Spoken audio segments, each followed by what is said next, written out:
Hello everyone, so how are you. जैसा कि आपको पता है कि बीपीएससी 70th की मार्कशीट्स एंड मार्क्स आ गए हैं, तो I am very delighted to announce कि मेरा एसए में I have got 190 marks and मेरा medium was English.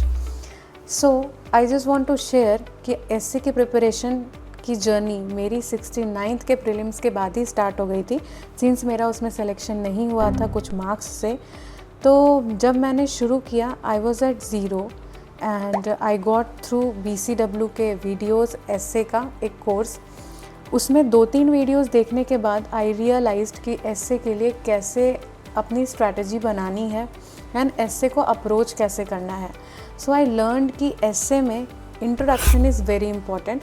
you must should have a very good introduction in the form of stories if that is possible, and आपका जो introduction है that should sync with your end और your conclusion, तो उससे आपका impact बहुत अच्छा आता है। and the third thing is कि आपको dimensions आपको बहुत सारे यूज़ करने हैं, जो भी आप यूज़ कर सकें, अलग अलग dimensions related to polity, history, environment, social issues etc.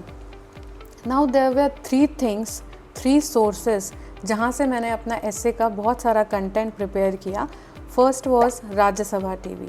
So Rajya Sabha TV पे हमेशा बहुत सारे डिस्कशन वीडियोस आते हैं, वहाँ पे बहुत सारी स्टोरीज़ आप वहाँ से फेच कर सकते हैं।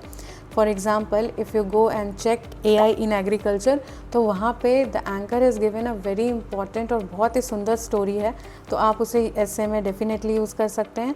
The second most powerful thing is editorial.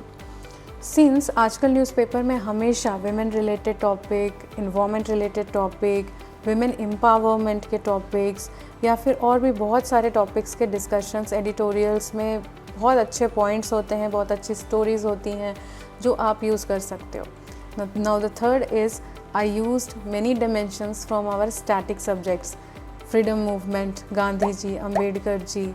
Even my most powerful character was MBT, Mohammad bin Tughlaq. तो इस तरीके से आप हिस्ट्री, ज्योग्राफी और बहुत सारी चीज़ों से आप अपने डायमेंशंस निकाल सकते हैं। And essay is all about practice.